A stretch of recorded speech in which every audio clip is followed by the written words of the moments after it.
কিসমিসের জীবনে নতুন অধ্যায় শুরু হতে চলেছে। এবার সেই অধ্যায়ের সূচনাটা যেন তার মায়ের কাছ থেকে শুরু হয়। এই দেখো, আমি এই স্লেটটা খুব সুন্দর করে সাজাবো বলেই প্রথম থেকে প্ল্যান ছিল। দেখো কেমন হয়েছে তোমরা জানিও। এখন রাত 11টা। এই যে ঘুমানোর পরে আমি আবার শুরু করলাম। এই যে আসলে দুরন্ত বাচ্চা হলে যা হয়, ওরা কি আর কাজ করতে দেয়? তাই সেই সকালবেলা খুব কষ্ট করে ওইটুকু করেছিলাম। এরপর ঘুমানোর পরে আমি আবার রাত্রেবেলা থেকে শুরু করলাম, যাতে কাজটা কমপ্লিট হয়ে থাকে। কেননা পরদিনই সরস্বতী পুজো, তো পরদিনের আগেই আমাকে শোকাতে হবে। তো আমি খুব ইচ্ছা ছিল যে নিজের হাতে বানাবো। কেমন হয়েছে ডিজাইনটা তোমরা জানিও। তারপরে এই যে আমরা আগে কালির দোয়াত ব্যবহার করতাম, এখন সেটা কিনতে পাওয়া যায় এরকম। আমি আবার সেটাকে ডেকোরেট করলাম। এটাতেও একটু আলপনা করলাম। এটাও কেমন হয়েছে জানিও।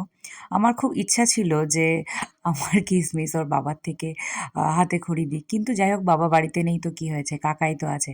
কাকাইয়ের কাছে হাতেখড়ি দিল। জীবনের প্রথম পাঠ শুরু করে দিল। সবাই কিসমিসকে খুব আশীর্বাদ করবেন। ও যেন সারা জীবন বিদ্যার সাথে জড়িত হয়ে থাকতে পারে। ভালো থাকবেন। টাটা।